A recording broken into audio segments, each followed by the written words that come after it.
Public health is the special source that is all around us, that is keeping us healthy on a day-to-day basis. Essentially, it's about stopping bad things from happening, if you want to put it in its simplest possible terms. Public health is prevention over cure. Improving population health equitably. Hello and welcome to Public Health Is, a podcast from the Public Health Association of Australia. I'm Paris Lord. And I'm Dr. Stephen Owen. Public health is tobacco control. We'll speak with Professor Michelle Jongenelis from the University of Melbourne and Associate Professor Raglan Maddox to discuss their work in tobacco control. And later we'll chat to our association's president, Professor Caroline Miller, and our Policy and Advocacy Manager, Malcolm Baalman, about the challenges of illicit tobacco. But first, Michelle and Raglan, why did you decide to specialise in tobacco control? Yeah, thanks for having us and really important conversation. My name's Raglan Maddox. I come from the Baalman and Modawar clan in Papua New Guinea and have the pleasure of leading the tobacco-free program at PHAA, the National Centre for Aboriginal and Torres Strait Islander Wellbeing Research. Just want to say thanks for having us on the panel today. And I'm Professor Michelle Jongenelis from the Melbourne Centre for Behaviour Change at the University of Melbourne. So working in tobacco control for a little over 12 to 13 years now. So by no means an expert, but can probably share a couple of insights today. So my first question for you both, what is it about tobacco control that got you interested, that you thought, I want to specialise in that? For me, it was actually, I get driven in this space a lot by anger and annoyance that there is still an industry out there that is producing a product that kills so many people and that it's going completely unchecked. So that is the reason why I got into it, and what keeps driving me in this space is it really boggles the mind that this has still been allowed to happen. So yeah, my motivator is anger and annoyance. Thanks, Paris and Stephen.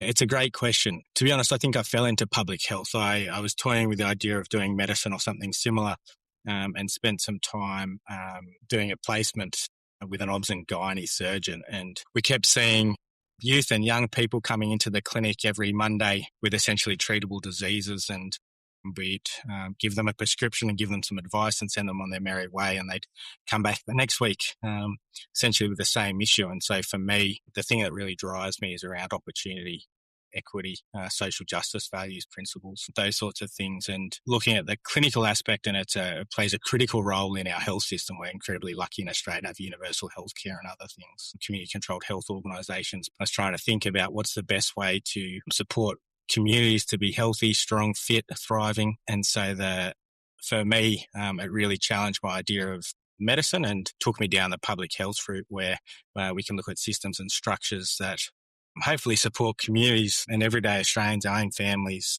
to live healthy, happier, longer lives. So talking systems and structures, I'll pull out and just go to that big picture for a moment. It's somewhat astounding to me that we're in the year 2026 and we're talking about tobacco and smoking and stuff as a problem, because this seems like something that we knocked on the head collectively some years back.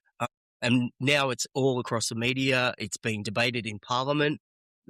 How the hell did we get here? Yeah, I think that's a great question. And this is partly, we sort of started the conversation of how do we get to tobacco control. For me, when I started to look at public health, tobacco control is frequently held up as the gold, the standard, the benchmark of public health and public health good. And there's so much to celebrate in tobacco control. We've seen tremendous successes in terms of reducing smoking prevalence to about 10% across the country now, in spite of an industry that continues to reinvent itself. The flip side is we've got a lot to learn. We've known that smoking causes lung cancer for over 75 years, and yet we still see this product sold on every other street corner. And so while we've done a good job in driving change and making smoking prevalence as low as it is, and shout out to all those people that have quit smoking and stayed quit. It's incredibly hard. It's incredibly addictive. But there's a lot more we have to do.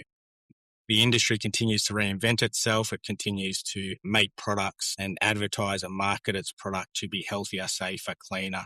All of the things that we've heard for the last 75 years, and it continues today. So we've seen things like menthol cigarettes, slim cigarettes, filtered cigarettes, organic tobacco.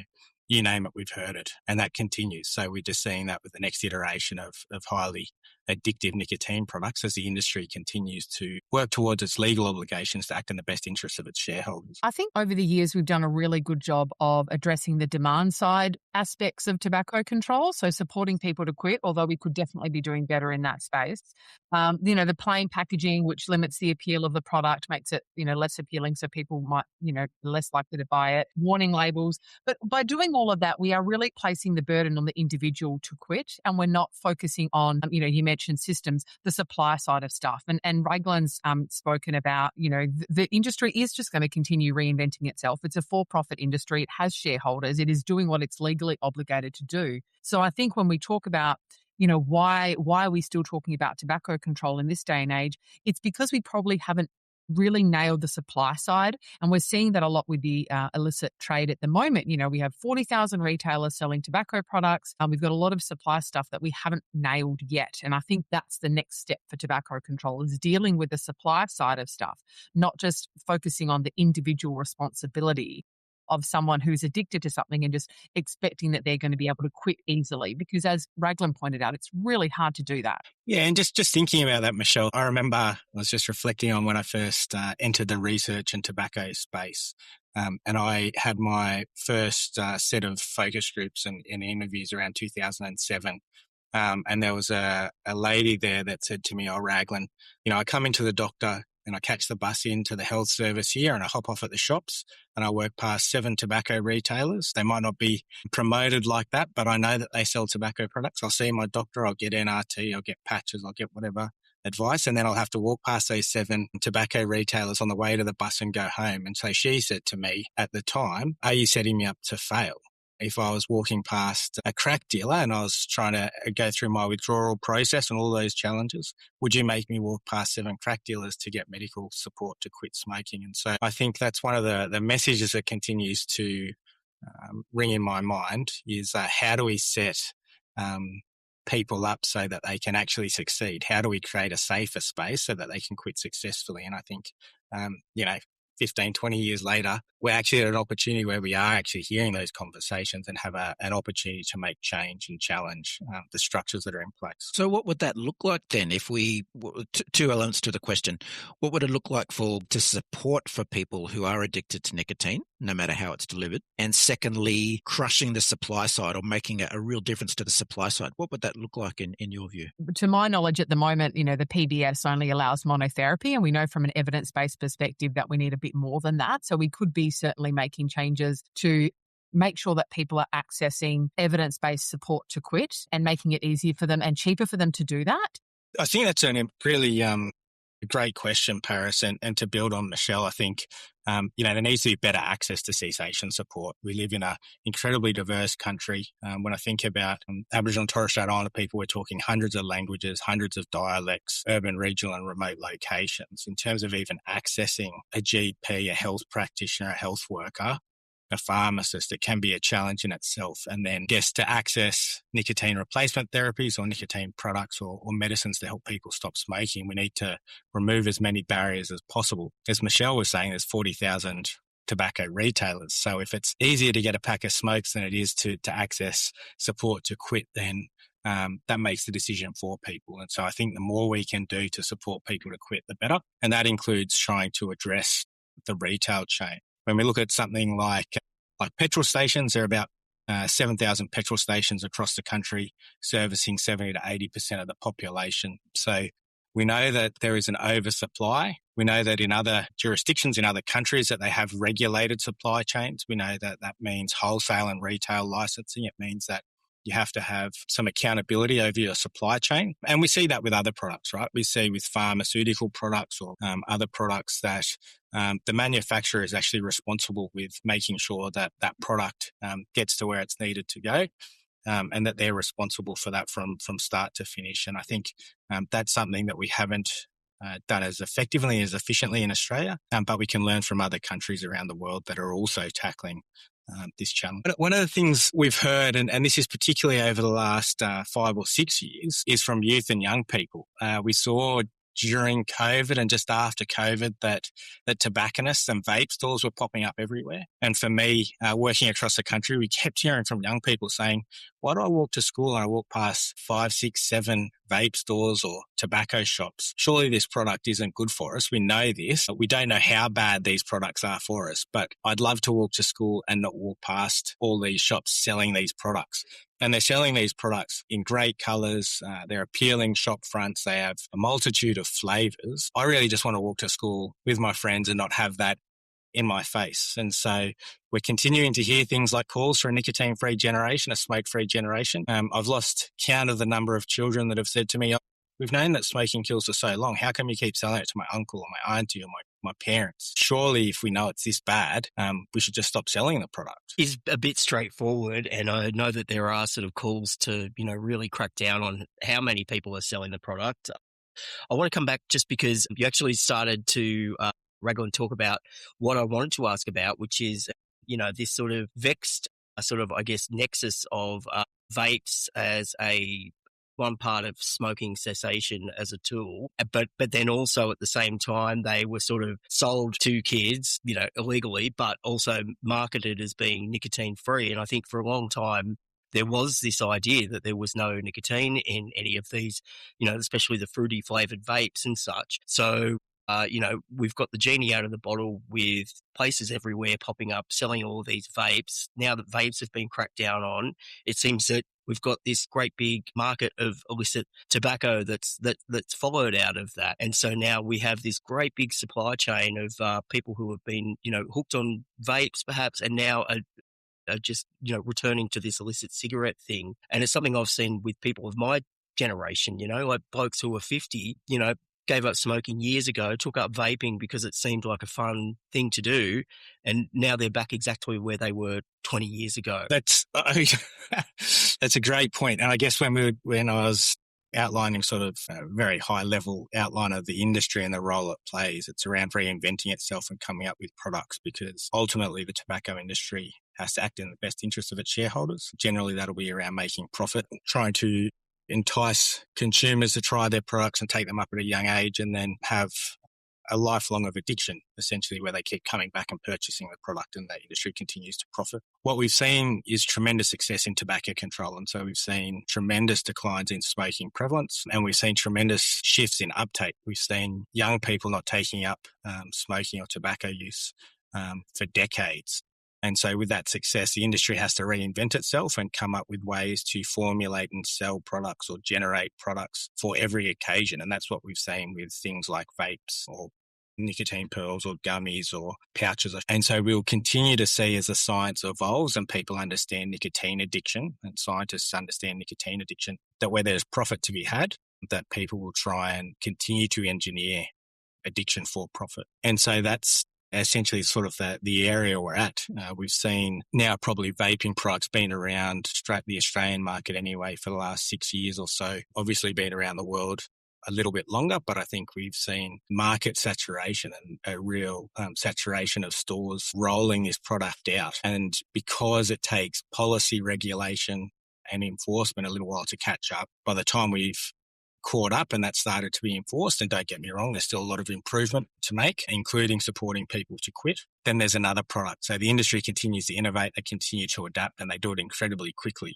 And so when we talk about these supply chains being in well established, I think we've actually seen these supply chains for being established over 70 odd years. We see the manufacture of the product, we see how nicotine can be optimized to be as highly addictive as possible. We see with some of these newer products that you don't necessarily have to learn to smoke like we would have back in the day, like we would have at school. Like that first cigarette was not always wasn't a great feeling, but learning to vape or having a pouch or something like that, a gummy, it's a very different experience. And so we do know that those people that vape are between 3 to 5 times more likely to go on to smoke than if you don't. We know that there are products now for every occasion. We see them marketed as school ready for the plane, ready for that time that you can't pull out a smoke and have your cigarette. And so the industry is making products for every occasion to try and continue to profit. And so that just reinforces the ongoing cycle. I think it's probably also worth at this point, Raglan, defining what we mean by industry, right? Because in the past, it's sort of been big tobacco.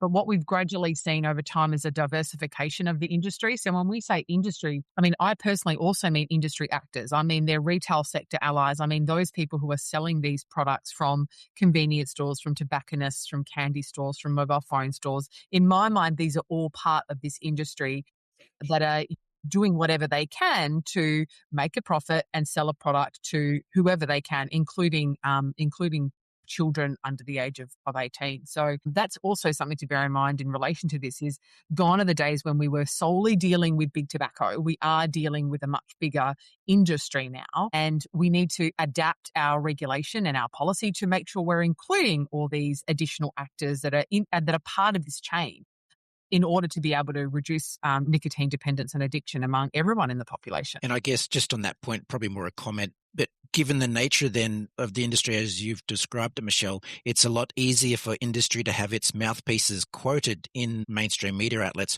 rather than themselves needing to do it.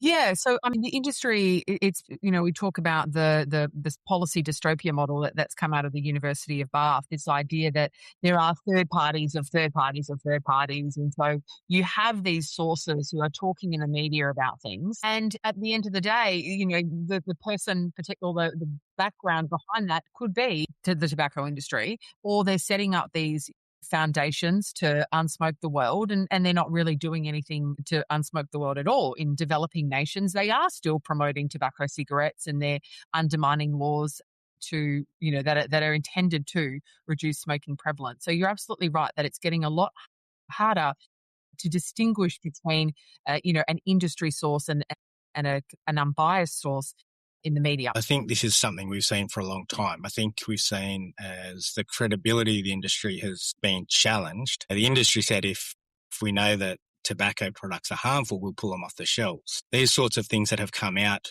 through litigation and other pieces, industry documents that have highlighted these things, whistleblowers that have come out and spoken about that actually the industry does know about the harms, that they know they're highly addictive products, that they continue to engineer addiction. This is all information that continues to come out over many, many decades. So this is not a new way of working.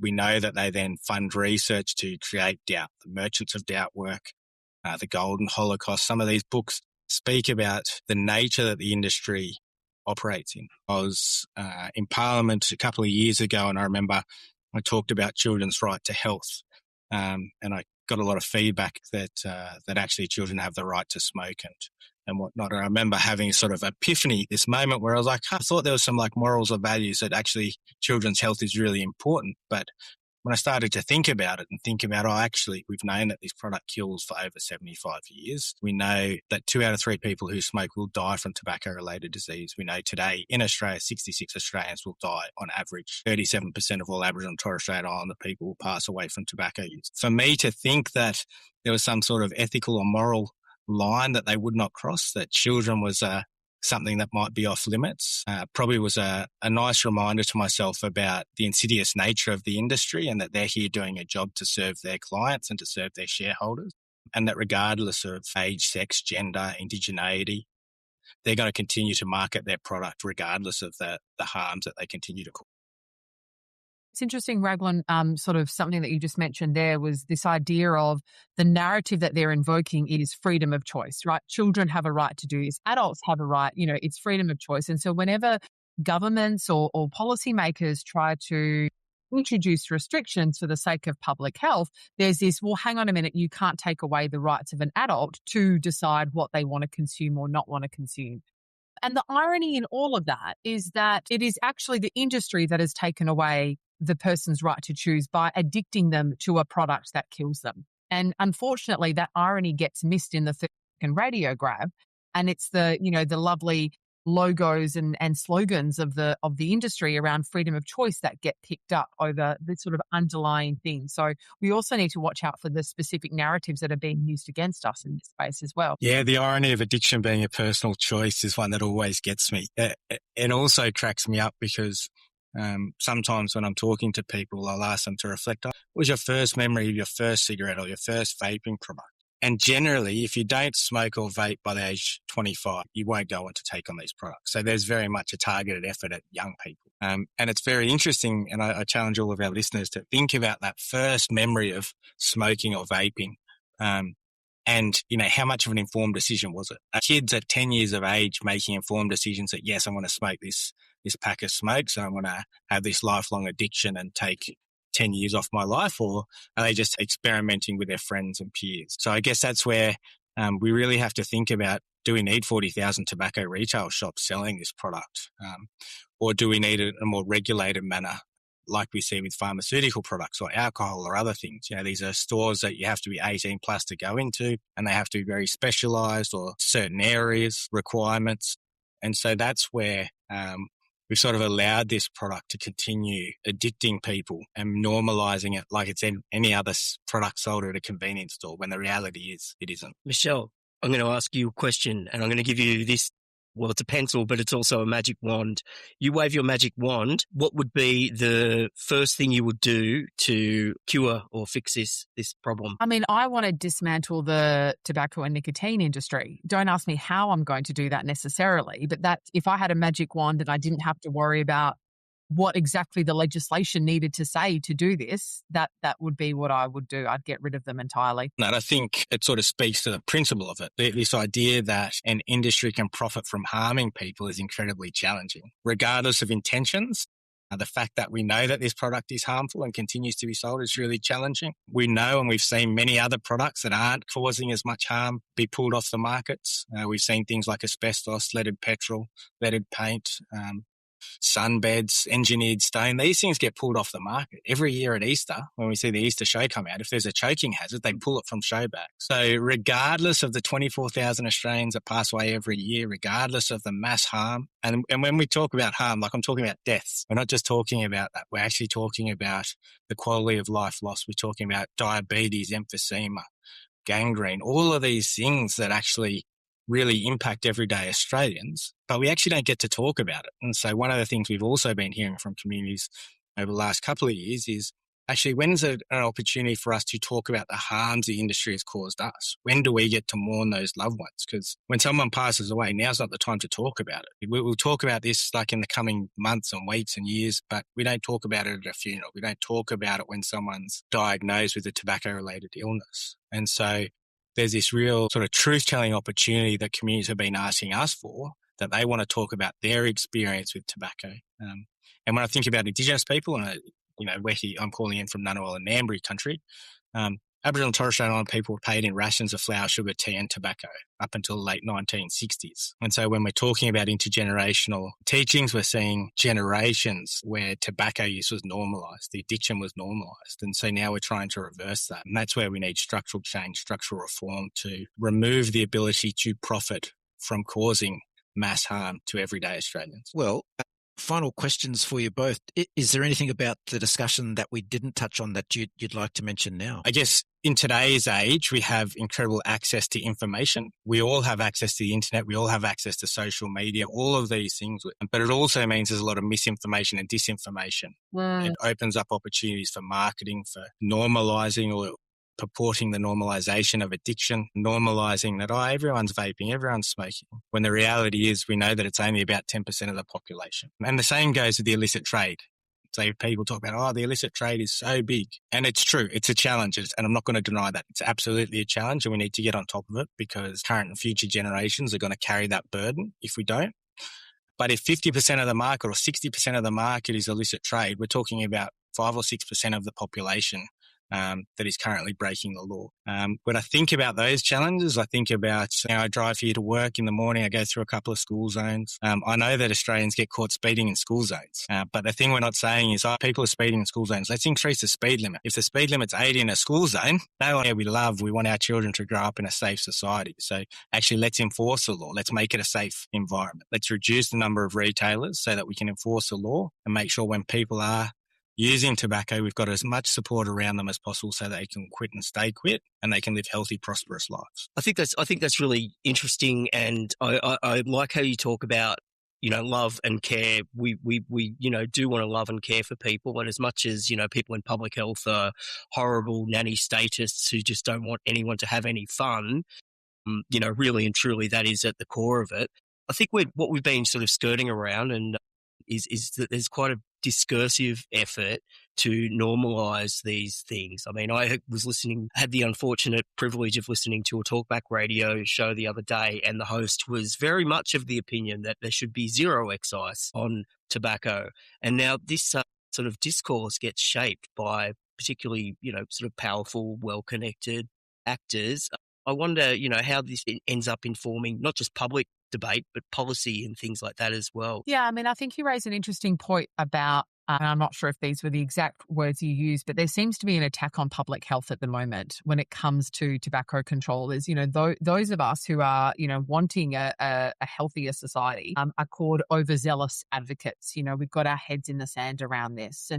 And so it's really hard to combat that narrative if you are going on to a radio interview or a TV interview and that's the position that the host has taken, or that, they've got another speaker and that other speaker is sort of saying, well, look, the solution to this is zero taxes. And look at all these public health advocates who are clearly not paying attention to the data and are pursuing this tax thing without understanding what's actually going on. And the interesting thing is we've actually been promoting so many different levers. I mean, Raglan has mentioned so many already in this, 30-minute podcast about things that we can be doing to help people quit and to reduce tobacco prevalence rates in Australia that have nothing to do with tax. So I think it's, like I mentioned earlier, it's how do we combat that narrative that we are just wanting a better world and we are producing lots of different options that can get us there.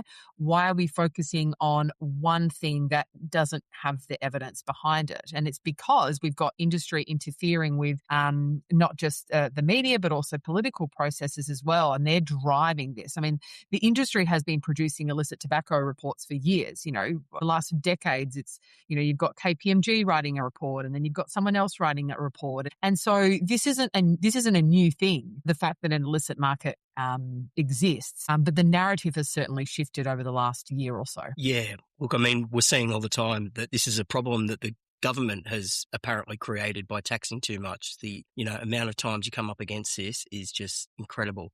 Yeah, I think that sort of feeds into the misinformation, disinformation conversation. We know that around the world, tobacco tax ranges.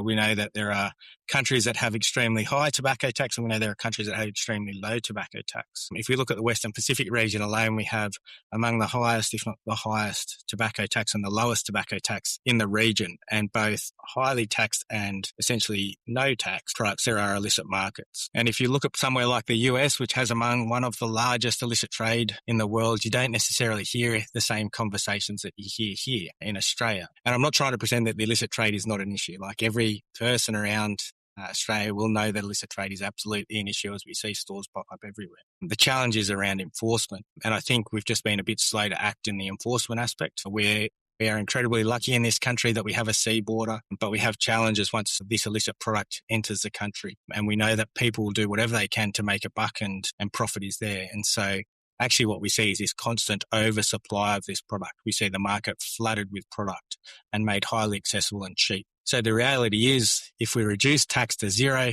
the illicit market will continue to undersell the product. We know that we're not going to be able to price match an illicit market. We know that in the region, you can buy a pack of cigarettes for about $3 after tax. And so even with 0% tax on this highly addictive product, market would continue. So actually what we want is real world solutions that will help everyday Australians to quit and stay quit. The other thing we know is the vast majority of people who smoke want to quit or wish they never took it up. And that speaks to the removal of that self-determination, that sovereignty conversation we're having before. It speaks to addiction specifically. And so the vast majority of people, as they reflect on their life, think and talk about, I remember when I first had that first cigarette, imagine how different my life would have been if I didn't have that smoke. And so I think what we need to do is show that love, care and support for each other, for our doctors, for our nurses, everyone around that, because we know that quitting is so hard. We know that this product is engineered to be addictive and then socialized to be normalized as possible. So not only is it addictive, it's normalized. We can function on it. We can go out to work and then we can step out every hour and have our smoke or smoke on the construction site, whatever it is. So the more we can do to support people to quit and stay quit, incredibly important, but also preventing uptake. We know that youth and young people don't want to be taking up addictive products. They want to live healthy, long, happy lives. and they want to grow old with their kids and their kids' kids. And so how do we continue to do that and celebrate the lives and everything we have to celebrate across Australia? And there's a real absence in the media around those lived experiences. So, if you listen to a radio interview or a TV grab, it's, isn't it sad that the industry is losing all this money to the illicit market? Isn't it sad that the government is losing all this tax revenue? And no one's thinking about the impact of all of this on those people who smoke and what their experiences are, as Raglan mentioned at the start of the podcast, walking down the street past 7 tobacco retailers when someone's trying to quit. And so I think we've seen this real, not that we've ever really used lived experience very well. Although when we think about the mass media campaigns encouraging people to quit smoking, those that featured lived experience, the personal testimonies, they're the ones that performed the best in terms of getting people to quit. And so we could be doing a better job of making sure that the voices of those people who are being targeted by the industry and who are really trying to quit are the ones that we are platforming, rather than the industry, poor industry losing money, poor government losing tax revenue. We've completely, the priorities in all of this have just shifted to the wrong pillar. Yeah, maybe on that, like the amount of times you can't go to a function or a dinner or a birthday party or anything without, if someone finds out you work in this space, they'll ask you about illicit trade. Just one of those things at the moment. The amount of people that have said to me, I was at a birthday party on the weekend and said, I'm so glad I quit 3 or 4 years ago, because if I didn't quit then, there's no way I'd be able to quit now, because it's everywhere. It's cheap as chips. The number one reason people quit is because of health. Number 2 is the cost. So as soon as we remove the cost barrier there, or the support, it makes it really hard. And I think one of the things we don't think about often, or the media and others don't necessarily give the same attention, is cost is a centerpiece of supporting people to quit. That it helps people to quit in terms of provides a financial barrier. It makes it less accessible. But I would say even more importantly, 90% of Australians that do not smoke, it provides a barrier to them, because they're not going to spend $50 on a pack of smokes, especially when you see it's covered in, messaging and other things talking about the harms that it causes. And so I think the more we can do to raise awareness and make being addiction-free the easier option, the better way for our own health and well-being. And I think we're starting to see the impact of cost on vapes as well. So when the vape reforms came in 2024, the cost of a vape now is, quite high. So you could get these products online, even at a brick and mortar store, for $15, $20, get you 6,000 puffs. We've got field workers out there at the moment who are reporting that a vape now is about $60, $70. So, and we ran some focus groups earlier last year, and we had young people in the room who said, yeah, it was almost like overnight these products doubled in price. And so they can no longer afford these products anymore. And that's a good thing. That's the whole point of it, is we're trying to create a barrier to entry to uptake. But as Raglan has pointed out, the industry, it's just constantly reinventing itself. So now it's come out with nicotine pouches, and the nicotine pouches are at a cheaper price point. We've got illicit tobacco that's at a cheaper price point. So it really speaks to, how successful something, the cost, increasing the cost of something is in terms of uptake. Because we have got, we've seen some data from Generation Vape coming out that says, younger kids are taking up vaping. Is that, because these products are accessible, but they are now at a higher price point that kids can't afford it anymore. So that cost is really important. And that's another thing that's missing from this whole illicit tobacco story, is if we just reduce the cost of it, we suddenly increase the accessibility of the product to everyone. Also, another anecdote just while we're there, I was talking to someone the other day whose child was caught vaping. And interestingly, the child was saying, the good news is since the reforms have come in, there's not as many flavors. So haven't been vaping as much, because the flavors that are available are essentially rubbish. And I actually don't like the vape. It's just that I need that hit.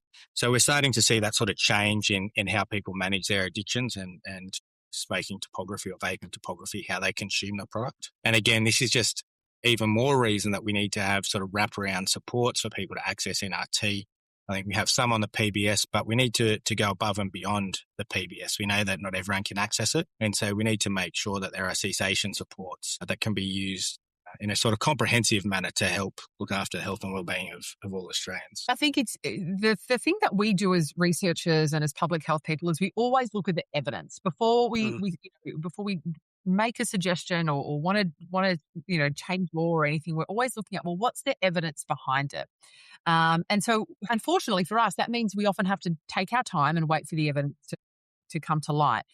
Industry actors, they don't wait for the evidence. They don't interrogate anything. They will go to the media with a finding that might not necessarily make sense. So, the most recent example I can think of is that ABS report that came out with the wastewater analysis, and the headline that came out with smoking rates are increasing. If you actually look at the report, and it's great that you've got Caroline Miller coming on, because if you look at that report, the wastewater analysis that was done wasn't the one that determines whether smoking rates are increasing or not, right? There's a different analysis that needs to be done for that.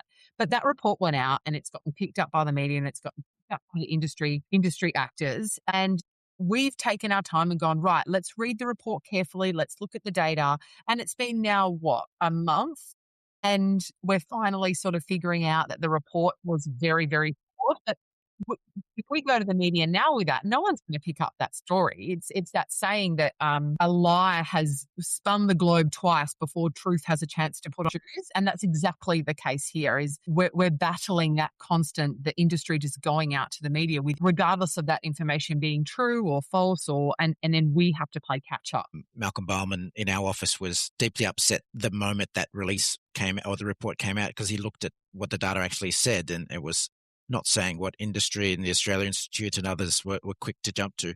And I guess for you both as researchers, you can't come out and say, hang on, we know industry is about to lie about this, but you'll have to wait 6 weeks before they get the evidence. You just can't do that. And they're also just very clever, right? Like they leave enough information or misinformation or make it sound like it can be potentially true. The tobacco tax one is such a beautiful example of, the logic might make sense. So what if you just make the product cheaper and more accessible to everyone?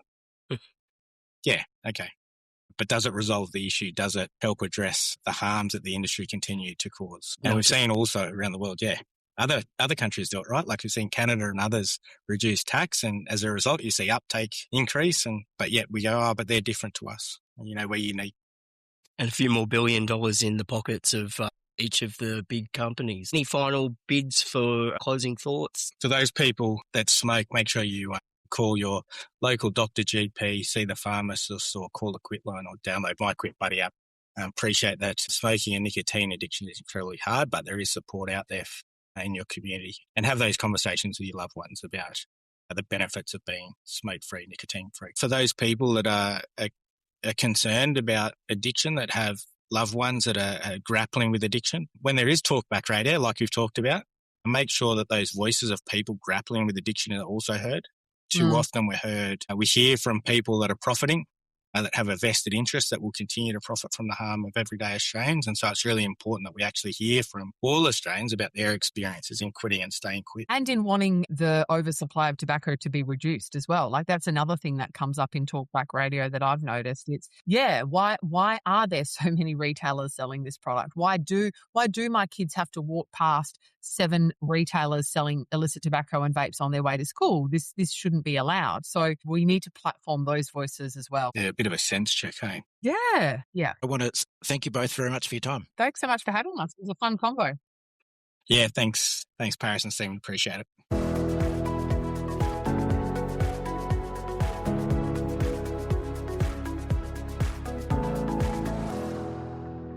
For another angle in the tobacco control discussion, here's the Public Health Association's Manager of Policy and Advocacy, Malcolm Baalman, and PHAA's President, Professor Caroline Miller. Professor Miller's roles include Deputy Director of the South Australian Health and Medical Research Institute and Director of its Health Policy Centre. Caroline is also an NHMRC Leadership Fellow and Visiting Professor at Adelaide University. She and Malcolm spoke to Paris during our Communicable Diseases and Immunisation Conference in Naarm, Melbourne, in June 2026. Part of public health has been for decades tobacco control. Why does it matter? Why do we need to control tobacco? So tobacco control in Australia has been a really good example of public health. So we know public health's done a lot of things which have saved a lot of lives over many decades, and tobacco control, like immunisation, is a really good example. So tobacco is a really unique product. If you use it exactly as the manufacturer intends, 2 out of 3 people will die prematurely. which is tragic. So what we've done with tobacco is we've said we need to take control of this product and reduce the way it's used, reduce the way it's promoted so that it doesn't lure people into using it mistakenly, become addicted and then suffer ill health. How do we do the tobacco control at the national or the state territory level in Australia now? The tobacco control at a national level is a range of things done simultaneously, largely educating our young people about the harms that tobacco will cause, regulating how it's sold and where it's sold, regulating how much it's sold for, because cheapness is what has driven the tobacco epidemic around the world for the last century. It's a whole range of things done simultaneously, and they interact. You can't really pick the puzzle apart by just doing one at a time. So you need multiple levers. Caroline, talk to us about some of the levers that have been pulled over recent decades. So what's happened with tobacco control? One of the really important levers is price. So we know that if the price is low, then people are more likely to use tobacco, particularly price-sensitive people like young people. So one of the things we've done is we've increased the price. Another really important thing we've done is we've eliminated legal promotion and marketing of tobacco. So once upon a time you'd go to the movies or you'd go to the cricket and there'd be tobacco advertising everywhere, glamorising it and making it attractive and promoting buying and smoking. So we've prohibited all of that now.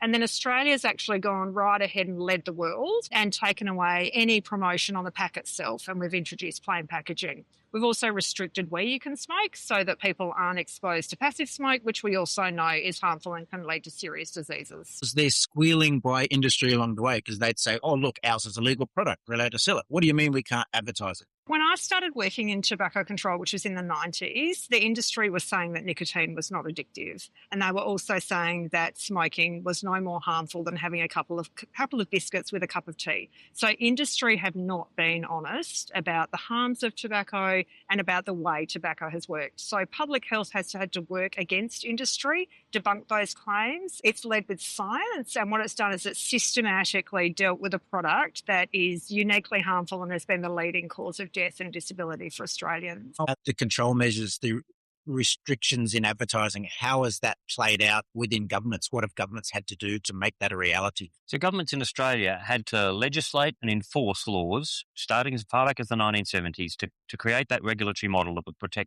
largely protect kids from taking up smoking, but also encourage older smokers to quit. That in Australia has been bipartisan policy for several decades, and that has protected our country and our kids. We're worried that that's beginning to break down, and our political realm in Australia is becoming more complicated. We can all see that happening. And we need that bipartisanship, that unity of purpose to protect kids to remain. And obviously the Public Health Association and others are fighting for that every day. So, Caroline, part of the arguments that we in public health make is that we want to stop the younger generations from getting addicted to this product because we know that 2 and 3 are going to die for it. 66 people in Australia a day. So how has industry responded to that? Have they been launching new products and that sort of thing to try to create new generations of customers? So we've been really successful in Australia in driving down smoking rates and in also reducing uptake. We got to the point where we had virtually eliminated the uptake of smoking amongst young people. The industry has certainly diversified its product. We've seen an explosion of disposable vapes on the market, and then we've also got pouches, nicotine pouches as well. So what tobacco control has to do as well is adapt and regulate and address these issues, and that's what we've done in Australia. So Australia's also been at the forefront of trying to regulate vaping, introduced a whole series of measures across 2024 in order to try to address the explosion of disposable vapes and uptake of nicotine amongst young people, which unfortunately we also know leads to them going on to smoking and the tragic consequences associated with that. We can't be complacent, and we often hear stories in mainstream media that nicotine consumption or sometimes incorrect reporting that tobacco use is going up. You help build the wastewater surveillance system in South Australia. What are you seeing from the numbers there? So we've been monitoring smoking rates in Australia for 30 years, vaping rates in Australia for over a decade, and we've been monitoring wastewater in South Australia for over a decade as well. What we've seen consistently is while nicotine use has gone up in total, including vaping, consistently we've seen nicotine metabolites associated with smoking going down, and that aligns with our population survey data, which also shows smoking rates going down. And so Malcolm, at the state and territory level, and bearing in mind that the Commonwealth sets the sort of the tone of what it wants the states and territories in the Federation to do, what have states been doing with regard to some of their legislation to counter, say, illicit tobacco or vaping? What have they done? So just in the last couple of years, state and territory regulation of tobacco selling in Australia has improved very significantly. We're seeing a lot of enforcement of the illegal tobacconist trade through which illegal products are being sold. It's really pleasing to see at least two states, South Australia and Queensland, who've led that charge.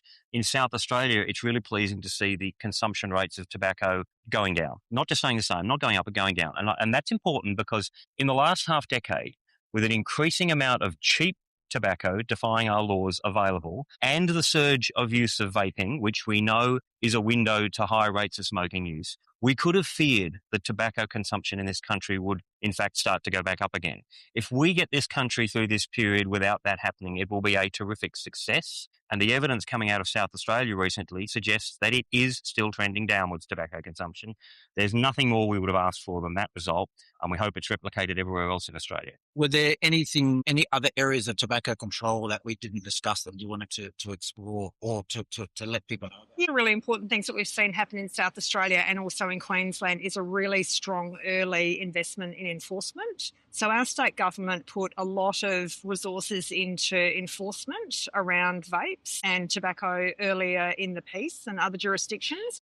And I think the really pleasing results we're seeing in terms of our smoking rates continuing to go down probably are as a result of that enforcement investment. Malcolm, what's next for the tobacco control debate within Australia or within the Federation? So that enforcement of illegal trading has gone well so far, but it can go a lot further.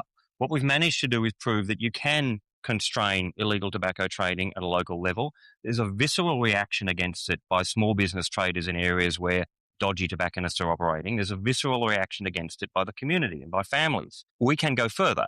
It may surprise you to know that there are perhaps as many as 40,000 outlets in Australia selling tobacco, and there's no way of getting away from the fact that almost all of them are selling illegal tobacco, untaxed tobacco at very low prices. State governments can go further than they have to clamp down on that, and I think that's what you'll see as the agenda for the next sort of 3 to 5 years in further policy making in this country. Thanks for listening to Public Health Is, a podcast from the Public Health Association of Australia.